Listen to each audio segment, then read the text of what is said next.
Bueno, yo soy María Palomares y ella es mi compañera Tania Carballo. Nosotras vamos a haceros una pequeña revisión de ensayos clínicos que ahora están en marcha sobre la reanimación cardiopulmonar y en concreto vamos a hablaros sobre el masaje cardíaco. ¿Apago la luz? Bueno, apago, vale. El masaje cardíaco de los neonatos en la sala de partos. Entonces, así muy brevemente, deciros que afortunadamente la mayor parte de los niños que nacen tienen una transición de la vida fetal a neonatal exitosa, no tenemos que ayudarlos en nada, pero sí que hay un porcentaje que no es desdeñable, entre el 10 y el 20% de los recién nacidos que necesitan asistencia respiratoria en la sala de partos. Y luego hay un porcentaje que es en los términos 0,1% y en los prematuros un 15% que necesitan lo que llamamos una reanimación extensa. Esto se define como aquellos niños que necesitan compresiones torácicas con o sin medicación y oxigenoterapia al 100%. Entonces, bueno, esto me lo voy a saltar porque para ir más rápido y hablaros que las recomendaciones actuales en la reanimación en el masaje cardíaco, yo quiero hablaros sobre cuándo debemos iniciar masaje cardíaco en los niños recién nacidos, las técnicas que debemos utilizar, cuál es la más adecuada, y luego dos temas que son los más controvertidos y de los que más vamos a hablar, que es sobre la relación entre las compresiones torácicas y la ventilación, sobre si nos sincronizamos o no y por qué, y las concentraciones de oxígeno durante la reanimación. Entonces, en cuanto a cuándo iniciar los masajes cardíacos, esto está bastante claro. Las guías lo que nos dicen es que en todos los recién nacidos que tienen una frecuencia cardíaca mantenida por debajo de 60 latidos por minuto, a pesar de estar ventilando más de 30 segundos de forma óptima, adecuada, hay que empezar el masaje cardíaco. Entonces, el masaje cardíaco, la zona adecuada y la óptima es en el tercio inferior del esternón, que es un punto concreto que está entre el apéndice sifoides y una línea imaginaria entre las mamilas. Entonces, hay dos técnicas que no sé si las conocéis, pero una es la de los 2 pulgares, que abrazamos al niño con las 2 manos. Utilizamos los pulgares, la ponemos en este punto concreto y los pulgares comprimen y el resto de los dedos sirven como de sujeción para poder realizar las compresiones adecuadamente. Y la de los 2 dedos es la de, utilizamos o bien el índice y el medio o bien el anular y el medio y lo colocamos de forma perpendicular en ese punto y comprimimos. La otra mano, si se puede, la ponemos debajo del niño para tener una buena base de apoyo. La que se recomienda y lo que recomiendan las guías es utilizar la de los 2 pulgares porque dicen que es mejor porque permite controlar mejor la profundidad de la compresión y además la compresión es como más constante. La realidad es que en la práctica clínica utilizamos mucho más la de los 2 dedos porque deja libre la parte del ombligo que, como sabéis, muchas veces cuando necesitamos poner medicación canalizamos la vena umbilical en el paritorio y esa zona se tiene que quedar libre. En cuanto a la profundidad, lo que se recomienda es que la compresión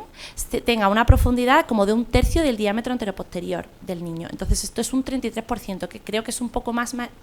alto que lo que se recomienda en los adultos, que es un 20%. En estudios de adultos y de animales se ha visto que la calidad de las compresiones son esenciales para que los resultados sean mejores. Esto es porque el gasto cardíaco mejora cuando las compresiones son adecuadas. Sin embargo, en los recién nacidos no existen estudios que nos digan cuál tiene que ser esta profundidad o cómo tienen que ser estas compresiones para poder conseguir unos resultados mejores. Luego hablaros sobre este tema, que es lo más controvertido, que es las compresiones torácicas y la ventilación, la relación que existe. La realidad es que las guías que tenemos actualmente se basan más en opiniones de expertos que en una calidad, en estudios científicos sólidos. Entonces, lo que se recomienda a día de hoy es una relación de 3 compresiones y una ventilación, es decir, tras la tercera compresión damos una insuflación efectiva.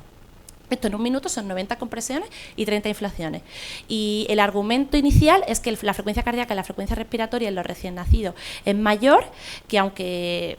90 compresiones en un minuto son bastantes, la realidad es que la frecuencia cardíaca del recién nacido está entre 120 y 160. Y otro argumento podría ser que la bradicardia extrema o la parada cardíaca del recién nacido en el paritorio, lo más frecuente es que sea por una hipoxia o por una asfixia, no tanto como por el compromiso cardíaco primario. Por lo tanto, ventilar es como más prioritario que dar masaje cardíaco y por eso se recomienda esta relación. La verdad es que los estudios que he podido ver que han intentado analizar por qué utilizamos esta relación, sí que se ha visto que claramente lo ideal es combinar las compresiones torácicas y la ventilación, no solamente comprimir ni solamente ventilar, pero los estudios que hemos visto que han intentado comparar pues la relación 3-1, que es la que utilizamos los neonatólogos, con la de 15-2, que es la que se utiliza en los pediátricos, y otras como 9-3, han visto que en realidad no hay diferencias entre el tiempo hasta el retorno de la circulación espontánea y tampoco si se necesita más oxígeno ni la cantidad de adrenalina.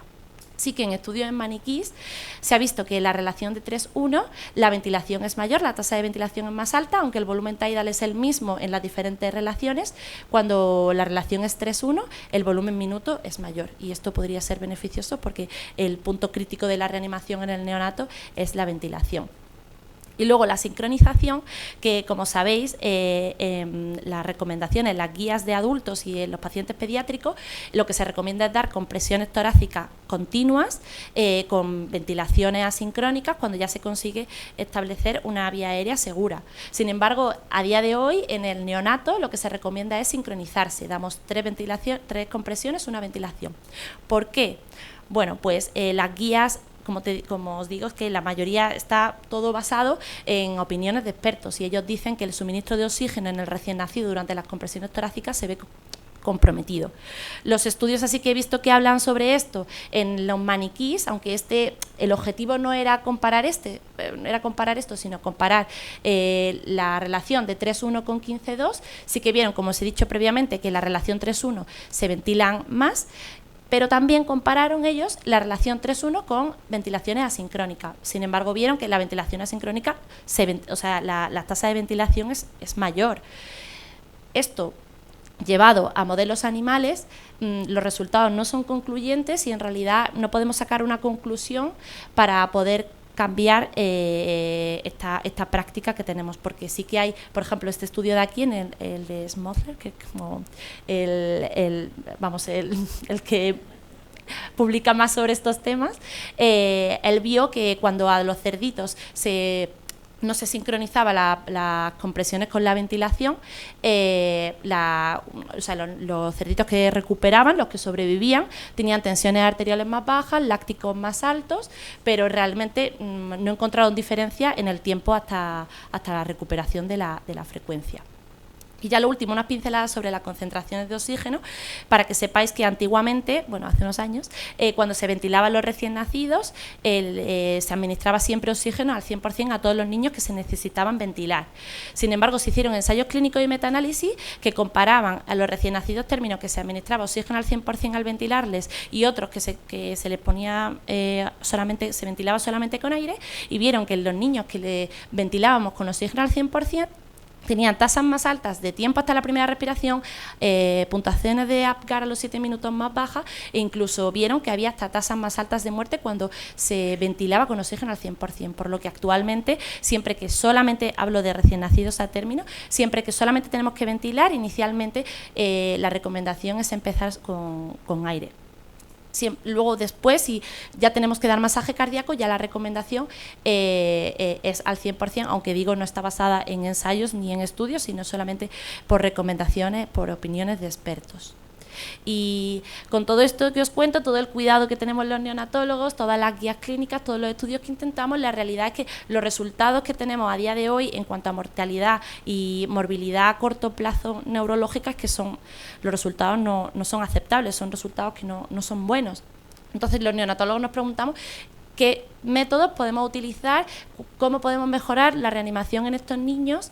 para conseguir mejorar los resultados. El problema que tenemos es que nosotros no sabemos qué niños vamos a tener que reanimar en paritorio y cuáles no, y además es que es muy poco frecuente que reanimemos. Por lo tanto, a la hora de hacer estudios y a la hora de hacer ensayos clínicos es muy complicado hacerlos de calidad y que sean buenos. Entonces yo ahora os paso a mi compañera Tania, que os va a hablar sobre lo que ahora se está viendo, como los diferentes métodos que intentan mejorar los resultados de nuestros niños.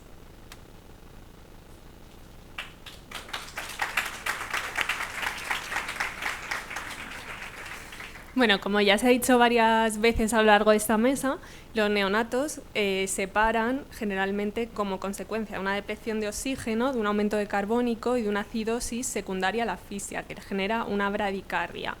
Esto es muy distinto a lo de a las paradas del adulto, en el que la parada se produce por un cese abrupto del gasto cardíaco en el contexto de una sangre bien oxigenada. Eso hace que para nosotros sea crítica la ventilación en la reanimación, y de hecho en recién nacidos hay estudios en los que solamente dando compresiones torácicas sin ventilar la salida de la parada es imposible. Esto ha llevado a que todavía hoy se sigan realizando numerosos estudios intentando encontrar cuál es la estrategia de ventilación óptima en la parada del recién nacido, ya que, como bien ha contado mi compañera María, hasta el momento actual las diferentes combinaciones de ventilación-compresión no han demostrado mejorar los resultados tanto de recuperación de la circulación espontánea como neurológicos a largo plazo. Por lo tanto, la recomendación actual e internacional de una secuencia de 3 compresiones y una ventilación está basada en opiniones de expertos y escasa evidencia. En este afán de buscar como la estrategia de ventilación óptima están los estudios que vamos a presentar a lo largo del resto de presentación que queda, y que se basan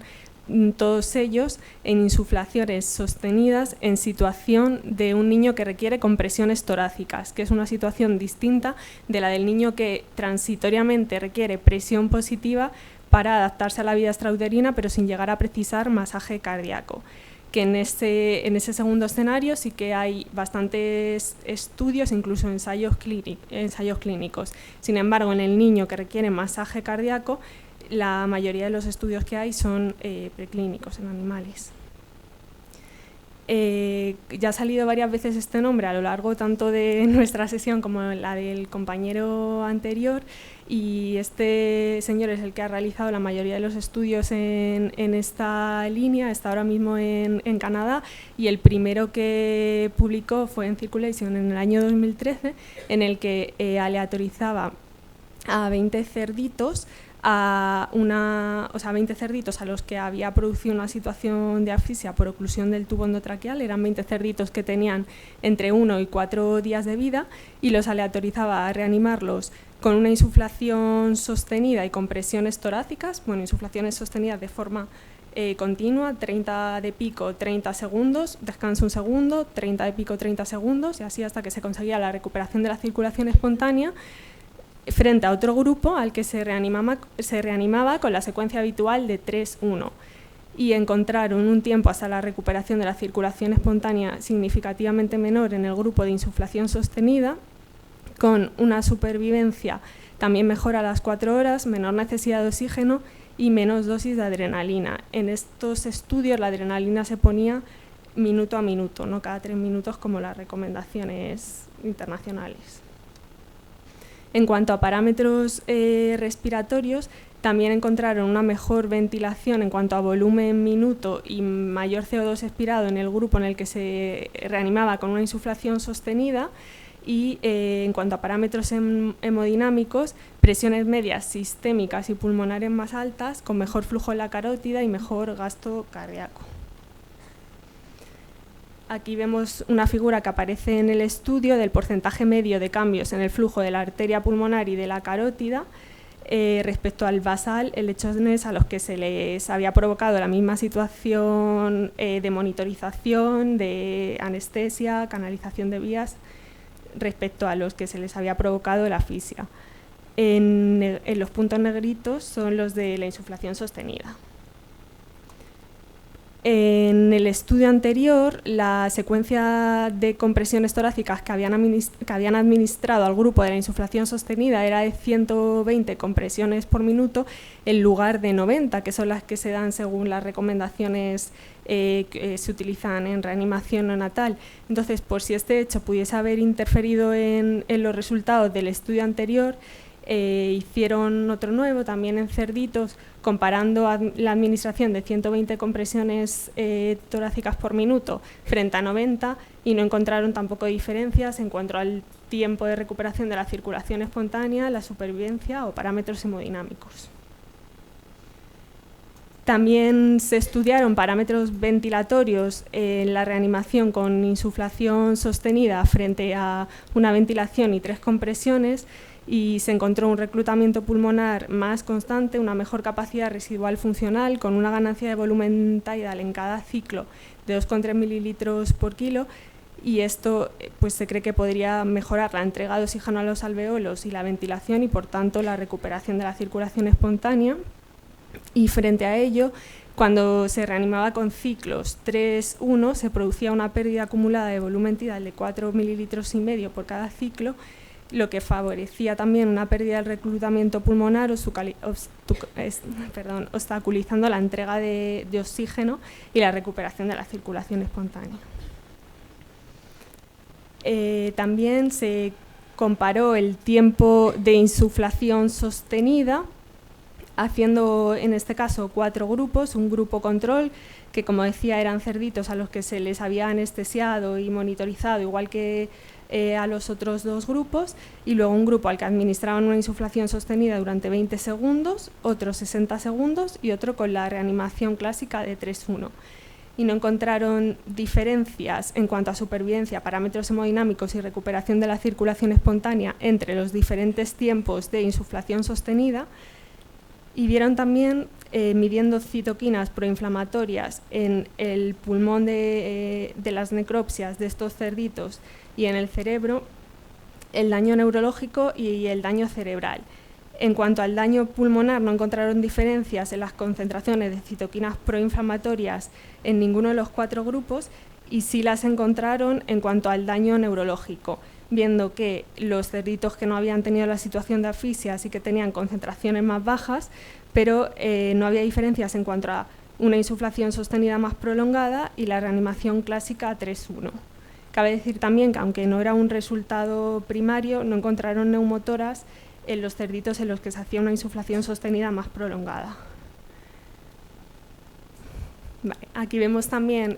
otro estudio que en lugar de cerditos utilizó corderos, esto es de un grupo de Nueva York, y la diferencia principal es que estos corderos eran recién nacidos, la asfixia se había inducido clampando el cordón umbilical, lo cual les situaba en una situación más parecida a la que nos encontramos habitualmente en el paritorio, que es esa fisiología única del recién nacido con los alveolos llenos de líquido, el ductus abierto y las resistencias pulmonares elevadas. Y aquí, sin embargo, no encontraron diferencias en cuanto al tiempo de recuperación de la circulación espontánea, el número de dosis de adrenalina y los parámetros hemodinámicos entre el grupo de insuflación sostenida y el grupo de ventilación compresión 3-1. Ahora vamos ya al único estudio que hay realizado, publicado en el momento actual en humanos, que es un ensayo clínico pero muy pequeño, también liderado por este canadiense, que incluyó a pacientes prematuros de 23 semanas a 32+6 que requirieron compresiones torácicas en paritorio y los aleatorizó a recibir insuflación sostenida y compresiones torácicas frente a la pauta clásica de reanimación. Fueron 9 niños, 5 a insuflaciones sostenidas, 4 a la pauta clásica, y encontraron una disminución significativa del tiempo de recuperación de la circulación espontánea en el grupo de insuflación sostenida, pero aunque no hablan mucho a lo largo del estudio, sí que hubo una mortalidad mayor, aunque no les sale significativa, en el grupo de insuflación sostenida con respecto al grupo con la pauta clásica. Y actualmente está en marcha un ensayo multicéntrico en el que están participando hospitales de todo el mundo, algunos incluso de España, que está aleatorizando a recién nacidos mayores de 28 semanas que requieren compresiones torácicas en paritorio a recibir insuflaciones sostenidas o reanimar con la